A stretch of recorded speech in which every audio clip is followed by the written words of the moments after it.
শীতের নরম রোদ আর হিমেল হাওয়ায় অতিথি পাখির কলকাকলিতে প্রাণবন্ত হয়ে উঠেছে সিরাজগঞ্জের তাড়াশ উপজেলার নওগাঁ গ্রামের করতোয়া নদী। পাখি দেখতে প্রতিদিনই ভিড় জমাচ্ছেন পাখিপ্রেমীরা। যদিও এখন নদীর পানি অনেকটাই কমে গেছে, তবু সৌন্দর্যে এতটুকু ভাটা পড়েনি। করতোয়া নদীতে অতিথি পাখির আনাগোনা গত কয়েক বছর ধরে বেড়ে চলেছে। প্রতি শীত মৌসুমে নদীটি রূপ নেয় পাখিদের নিরাপদ আশ্রয়ে। এবারও বিলুপ্তপ্রায় দেশীয় প্রজাতির পাশাপাশি হাজারো অতিথি পাখি এখানে বাসা বেঁধেছে।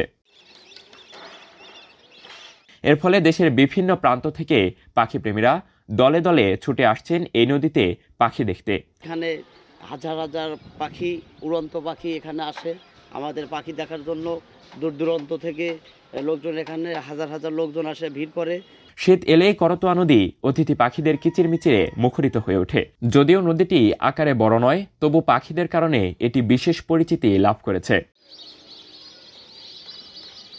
পাখিদের উড়ে চলা, নীরবে বসে থাকা কিংবা নানা অঙ্গভঙ্গি দর্শনার্থীদের মুগ্ধ করে।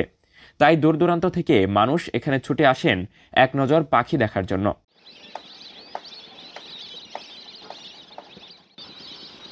Akhirul Illin, news desk, Moon Times news.